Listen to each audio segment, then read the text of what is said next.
Akiler günde samani sevni pasivni Ishqda o yaşurini sevni pasivni Ben gelirme kaldaki sultan gibi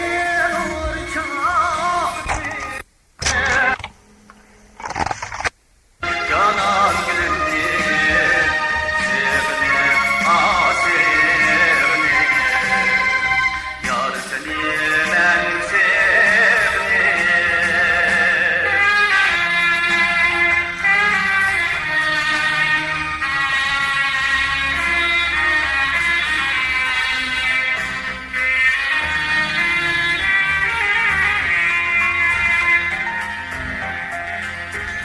Gülge aşık bulbuli Kervan bu, kervan bu Gül cemali mesliye Heyran bu, heyran bu Ben yürüdüm yaşlıyım Bakmak misalim işkına Ah vurur gündüz içe Gayran bu, gayran bu Gayran bu, gayran bu Neylesen söyleyeni Söyleyeni, söyle başını Ben seni sevdim canan Sevdim canan, sevdim canan Ben seni sevdim canan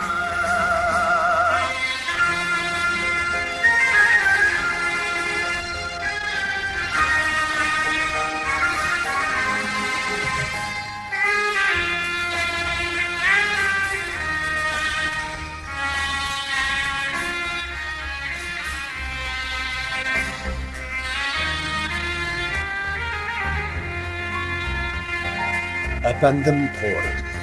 Yerde köşte ay kuyaşlı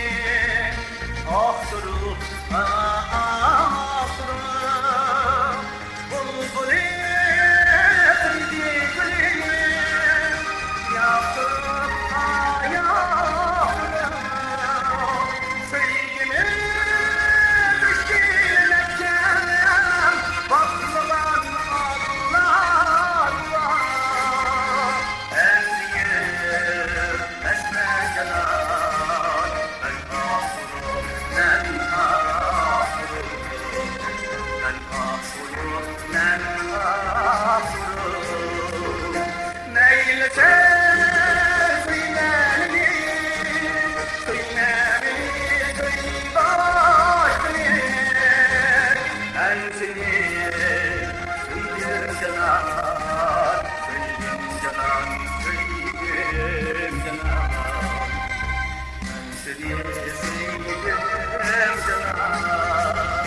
Ben seni sevdim canan